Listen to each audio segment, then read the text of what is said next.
Picture this. You're the new GM of an NBA team that hasn't been competitive for years. Fans are frustrated, attendance is down, and expectations couldn't be lower. But you have a vision. You work tirelessly to turn things around, nailing consecutive drafts, and finding players that fit your system perfectly. You make smart trades, sign the right free agents, and build a culture that players actually want to be part of. And it works. Slowly but surely, your team gets better. Your young guys develop into stars, the chemistry clicks, your squad becomes one of the most exciting teams in the league. And then comes the ultimate payoff. You win a championship.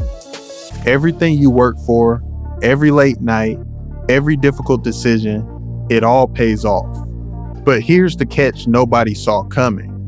Right when you've built that championship team, the league steps in with new salary cap rules and says, now you have to break it all up. Welcome to the era of the NBA's apron system, where building and maintaining championship contending teams might cost you more than what you bargained for. To understand what's happening across the league right now, we need to break down these new CBA rules. The NBA still has a soft cap, meaning teams can exceed the salary cap through various exceptions. But now there are additional thresholds called the first and second aprons that come with serious penalties. When a team crosses the first apron, they lose the ability to use sign and trade deals if it keeps them above the threshold. They also can't sign waive players whose original contracts were above the mid-level exception, and they're limited to using only 100% salary matching in trades instead of the usual 125%. But the second apron is where things get really restricted. Teams lose access to the mid-level exception entirely. They can't aggregate multiple players' salaries in trades, meaning if you want to trade for one $50 million player, you have to send back one $50 million player, not three players who combine to make $50 million. Teams also lose trade exceptions, and they can't send cash in deals. And here's the big one. Teams that stay above the second apron for 3 years out of any 5-year period see their next first-round draft pick move to the end of the first round, regardless of their record. But it's not just the roster restrictions. The financial penalties have gotten much steeper too. The luxury tax rates have been dramatically increased. Under the old system, tax multipliers range from 1.5 to 6.25 times each dollar over the threshold. Now they go from 1 to 7.75 times, and repeat offenders face even higher penalties. Let's look at how this plays out in real time with the Boston Celtics. In 2024, they won a championship with a core they built organically, drafting Jason Tatum and Jaylen Brown, developing them into stars, and making strategic additions like Jrue Holiday, Kristaps Porzingis, and Derek White. Fast forward to this summer, and the Celtics were facing a record $550 million payroll. In 1 week, they cut that down to $260 million by trading Holiday and Porzingis, losing Al Horford to free agency, and completely restructuring the supporting cast around their star players. They're now just $332,000 above the second apron, less than $500,000 from avoiding total roster restrictions. Celtics president Brad Stevens was very direct about the whole situation, saying, "We've been limited to what tools we can use with where we are right around the second apron. The second apron is why those trades happen. I think that's pretty obvious." The Celtics represent a fascinating case study. This isn't a team that failed and needed to rebuild. They proved their system worked by winning a championship. But the new CBA rules created a scenario where maintaining that same roster would mean significant financial penalties and roster building restrictions. So they had to make tough decisions. Then there's the Phoenix Suns, who tell a different story about navigating these rules. Remember Suns owner Matt Ishbia's comments after they missed the playoffs?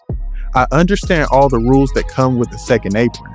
Would I rather have Brad Beal, Kevin Durant, and Devin Booker than just having 2 of those guys? I'd rather have all 3 100 times out of 100. That stance didn't last very long. Facing a $171 million luxury tax bill this summer, the Suns completely pivoted. They traded Kevin Durant to Houston and agreed to a buyout with Beal that stretches $111 million over 5 years. The 2-year experiment with their big three proved to be a costly failure, and the apron restrictions left them with no choice but to blow it all up. Here's the most shocking part about it. 6 major trades from 2023, including Kevin Durant to Phoenix, Kristaps Porzingis to Boston, and Damian Lillard to Milwaukee, would not have been allowed under the current apron rules. The landscape of how teams can build rosters has fundamentally changed from what was common just 2 years ago. But not every team is backing down from the pressure of the apron system. The Cleveland Cavaliers won 64 games last season and made it to the second round of the playoffs. When they entered the offseason $20 million over the second apron with a $375 million payroll, they had a choice to make: break up their core or accept the financial consequences. They chose to double down on their core group of guys. Instead of cutting salary, Cleveland signed Sam Merrill to a 4-year, $38 million contract, pushing them even further into apron territory. Team president Kobe Altman was clear about their approach. "We're not going anywhere. We're going to keep fighting for that championship. The window is wide open." But here's the reality check. Cleveland will pay luxury tax for the first time since 2018, and they're projected to be a second apron team again next year with a $240 million payroll. They're betting that keeping their core of Donovan Mitchell, Darius Garland, Evan Mobley, and Jared Allen together is worth whatever financial penalties come their way. It's a bold strategy that highlights how even competent organizations face difficult choices. Now you might be thinking, what about the Oklahoma City Thunder? They just won a championship and locked up Shai Gilgeous-Alexander, Chet Holmgren, and Jalen Williams to massive contract extensions, totaling nearly $800 million combined. Doesn't their success prove teams can navigate the apron system? Here's what makes OKC different. They're not just outmaneuvering the apron system through good decision-making alone. They've been preparing for this moment through years of strategic planning. Sam Presti accumulated 13 first-round draft picks he can use over the next 7 years, while maintaining an artificially low payroll. For 6 straight seasons, they've avoided paying luxury tax entirely. The real genius lies in their contract structure. SGA's Supermax extension doesn't kick in until the 2027-28 season, meaning the current MVP is playing for less than 25% of the salary cap for the next 2 seasons. Holmgren and Williams extensions start at 25% of the cap, $16 million less per year than a Supermax. They've also structured deals for players like Isaiah Hartenstein, Lou Dort, and Kenrich Williams with declining salaries, team options, or partial guarantees. The Thunder are well positioned to build around their big three and compete for championships over the next 6 years. But here's the reality check. Even with all this preparation, it doesn't guarantee the Thunder will run it back with the same roster for the next several years. They will eventually face tough decisions with the supporting cast, just like everyone else. Oklahoma City is positioned better than any team in the league to handle the apron system, but it required a decade of strategic planning, unprecedented asset accumulation, and contract structuring that most franchises simply can't replicate.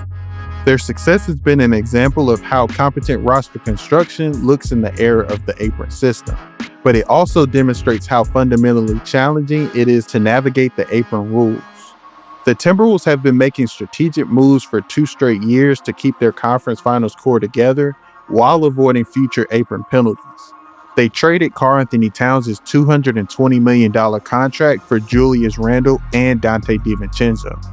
Then this offseason managed to re-sign Randle and Naz Reid to extensions, but at the cost of losing key role player Nickeil Alexander-Walker to free agency. Denver traded Michael Porter Jr. for additional depth, a move designed to save money and create flexibility. But here's the kicker. Nuggets owner Josh Kroenke admitted that injuries could force the team to consider trading Nikola Jokic if their payroll pushes too deep into apron territory. And this is just the beginning. Several other teams are projected to join the Apron Club in the coming years. Orlando traded 4 first-round picks for Desmond Bane, and with extensions for Banchero, Wagner, and Suggs, they're headed for second apron territory by the 2026-27 season. Houston could find themselves in a similar situation if they extend Kevin Durant and lock up their young core. Even the Knicks, despite Brunson's team-friendly deal, are walking a tightrope. They're projected to be around $18 million below the second apron for the 2026-27 season, after signing Mikal Bridges to an extension this summer, with even more roster decisions still ahead, like whether to extend Mitchell Robinson's contract as well. What's notable is that these aren't teams making reckless decisions. They're well-managed organizations building competitive rosters.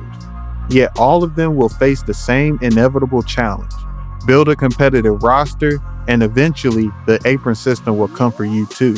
These new rules are fundamentally changing how championship teams can be built and maintained. Throughout NBA history, dynasties have been a pillar of the league's popularity.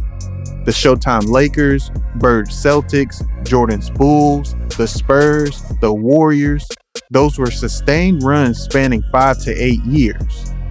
Under the current system, we're likely looking at much shorter championship windows. Teams can build toward a title, maybe win 1 or 2, but then face the reality where maintaining that championship core becomes increasingly expensive and restricted. It's creating what some are calling compressed championship windows, intense 2 to 3 year periods where teams can realistically compete at the highest level. Front offices now have to factor in not just player talent and fit, but complex financial projections, restriction timelines, and penalty calculations. Draft picks have become even more valuable because rookie contracts provide elite talent at below market rates. The middle class of the NBA's salaries are shrinking because teams can't afford to pay significant money to players who aren't either superstars or incredible bargains. The NBA's new CBA rules represent the most significant change to roster construction in decades. Teams that adapt well to these constraints will find competitive advantages. Those that don't will struggle to maintain relevance.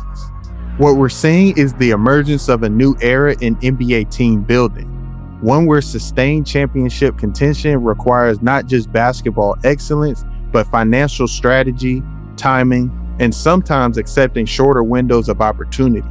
In a lot of ways, it doesn't seem fair that teams who build through the draft face the same restrictions as teams that try to buy championships through free agency. But the rules are the same for everyone, and how teams navigate them will separate the truly elite organizations from the rest.